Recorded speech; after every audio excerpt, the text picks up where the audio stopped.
Hello everyone, welcome to Words and Wonders. Today I will be reading chapter 126 of the Grimm's Fairytale series, Ferdinand the Faithful. Please like and subscribe if you like what I do here. Now, let's begin.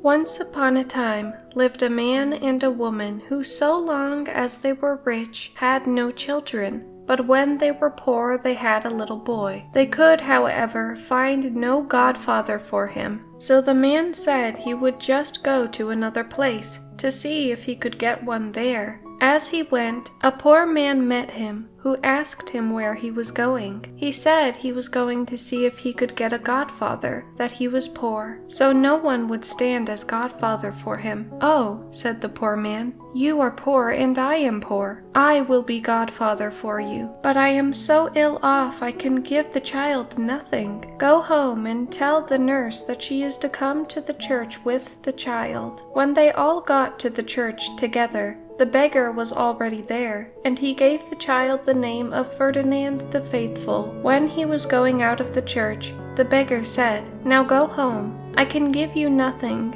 and you likewise ought to give me nothing." But he gave a key to the nurse, and told her when she got home she was to give it to the father, who was to take care of it until the child was 14 years old. And then he was to go on the heath, where there was a castle which the key would fit, and that all which was therein should belong to him. Now when the child was 7 years old and had grown very big, he once went to play with some other boys, and each of them boasted that he had got more from his godfather than the other. But the child could say nothing, and was vexed, and went home and said to his father, "Did I get nothing at all then from my godfather?" "Oh yes," said the father, "thou hadst a key if there is a castle standing on the heath. Just go to it and open it." Then the boy went thither, but no castle was to be seen or heard of. After 7 years more, when he was 14 years old, he again went thither, and there stood the castle. When he had opened it, there was nothing within but a horse, a white one. Then the boy was so full of joy because he had a horse, that he mounted on it and galloped back to his father. "Now I have a white horse and I will travel," said he. So he set out, and as he was on his way, a pen was lying on the road. At first he thought he would pick it up, but then again he thought to himself, "Thou shouldst leave it lying there. Thou wilt easily find a pen where thou art going if thou hast need for one." As he was thus riding away, a voice called after him, "Ferdinand the Faithful, take it with thee." He looked around but saw no one. Then he went back again and picked it up.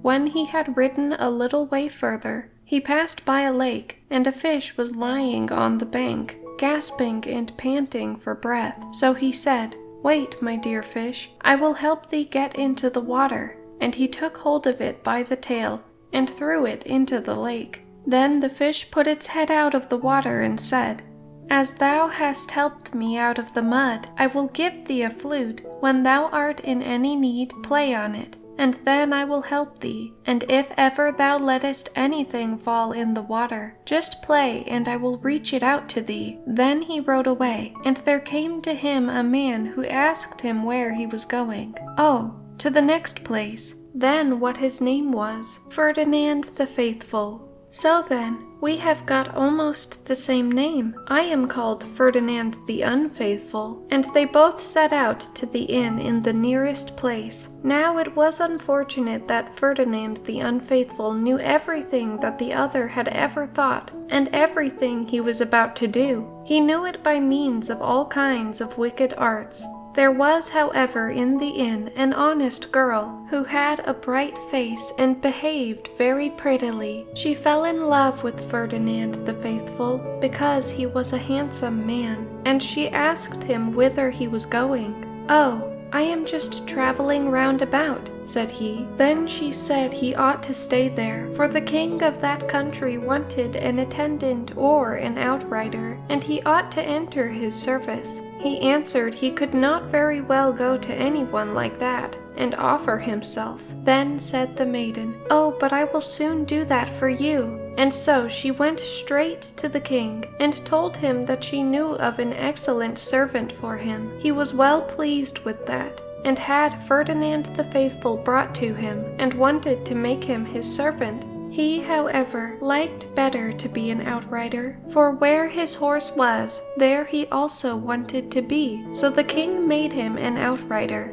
When Ferdinand the Unfaithful learnt that, he said to the girl, "What? Dost thou help him and not me?" "Oh," said the girl, "I will help thee too." She thought, "I must keep friends with that man, for he is not to be trusted." She went to the king and offered him as a servant, and the king was willing. Now when the king met his lords in the morning, he always lamented and said, "Oh, if I had but my love with me." Ferdinand the Unfaithful was, however, always hostile to Ferdinand the Faithful. So once when the king was complaining thus, he said, "You have the outrider.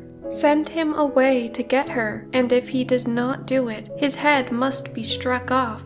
Then the king sent for Ferdinand the Faithful, and told him that there was in this place or in that place a girl he loved, and that he was to bring her to him, and if he did not do it, he should die. Ferdinand the Faithful went into the stable to his white horse and complained and lamented, "Oh, what an unhappy man I am!" Then someone behind him cried, "Ferdinand the Faithful, why weepest thou?" He looked round but saw no one, and went on lamenting, "Oh, my dear little white horse, now must I leave thee, now must I die." Then someone cried once more, "Ferdinand the Faithful, why weepest thou?"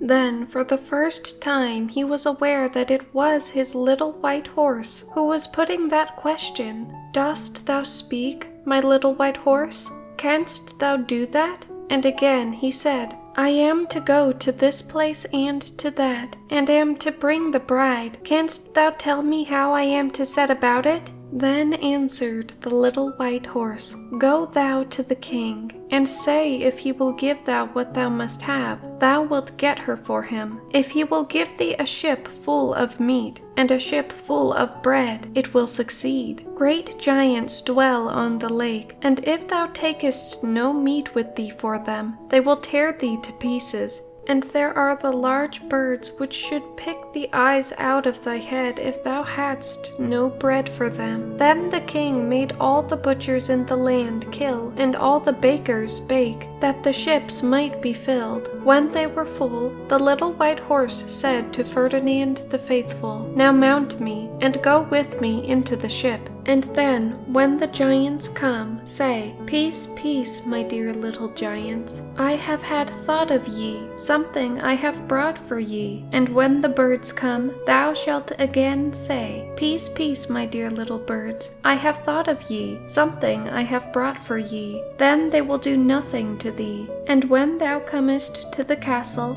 the giants will help thee. Then go up to the castle, and take a couple of giants with thee. There the princess lies sleeping. Thou must, however, not awaken her, but the giants must lift her up and carry her in her bed to the ship." And now everything took place as the little white horse had said, and Ferdinand the Faithful gave the giants and the birds what he had brought with him for them, and that made the giants willing. And they carried the princess in her bed to the king. And when she came to the king, she said she could not live. She must have her writings. They had been left in her castle. Then by the instigation of Ferdinand the Unfaithful, Ferdinand the Faithful was called, and the king told him he must fetch the writings from the castle, or he should die. Then he went once more into the stable and bemoaned himself and said, "Oh, my dear little white horse,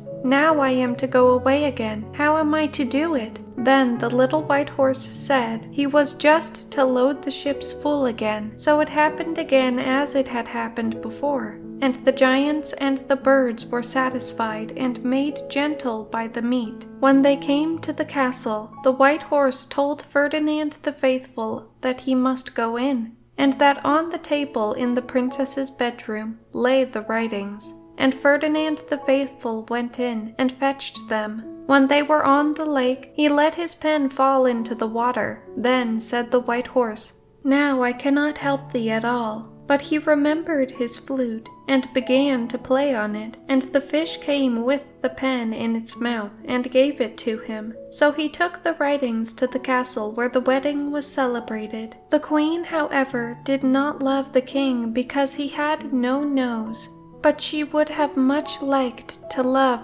Ferdinand the Faithful. Once, therefore, when all the lords of the court were together, the queen said she could do feats of magic, that she could cut off anyone's head and put it on again, and that one of them ought just to try it, but none of them would be the first. So Ferdinand the Faithful, again at the instigation of Ferdinand the Unfaithful, undertook it, and she hewed off his head and put it on again for him, and it healed together directly, so that it looked as if he had a red thread round his throat. Then the king said to her, "My child, and where hast thou learnt that?" "Yes," she said, "I understand the art. Shall I just try it on thee also?" "Oh yes," said he, but she cut off his head and did not put it on again, but pretended that she could not get it on, and that it would not keep fixed. Then the king was buried, but she married Ferdinand the Faithful. He, however, always rode on his white horse, and once when he was seated on it, it told him that he was to go on to the heath which he knew, and gallop 3 times round it. And when he had done that, the white horse stood up on its hind legs, and was changed into a king's son. Thank you guys for watching, and if you would like to hear more stories like this, feel free to like, subscribe, and comment down below. Bye bye.